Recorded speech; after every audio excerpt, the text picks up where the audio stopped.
Nasunugan ang mahigit 100 residente sa Baguio. Kasamang nasunog ang mga kable ng kuryente. Nasa frontline ng balitang yan, si Rainiel Pawid. Nagangalit ang apoy sa tindahang ito sa barangay MRR Queen of Peace sa Baguio.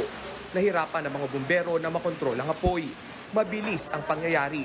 Gumapang ang apoy pati sa mga kapitbahay. Natupok rin ang mga kable ng kuryente. Nagbayanihan ang mga bumbero at residente sa pag-apula sa apoy. Ayon sa mga residente, pasado alas 5 na madaling araw nitong Sabado nang sumiklab ang apoy. Karamihan sa mga natupok, mga paupahang bahay. Ang ilan, mayroong naisalbang gamit. Pero si Maybelline Gonzalez, natupok ang lahat ng gamit.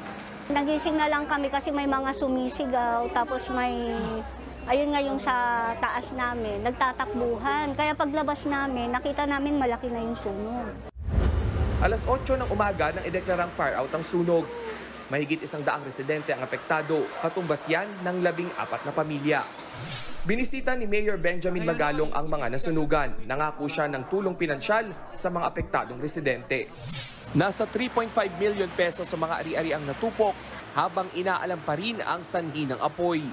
Ayon naman sa barangay, bumuhos ang donasyong damit sa mga nasunugan kaya hindi na raw muna sila tatanggap nito. Kung maaari, pagkain, tubig at hygiene kits ang kailangan ng mga biktima. Nagbabalita mula sa frontline, Rainiel Pawid, News 5. Mga kapatid, Julius Babaw po. Iba na ang may alam at may pakialam sa panahon ngayon. Para sa frontline ng mga balita, mag-follow at mag-subscribe sa social media pages ng News 5.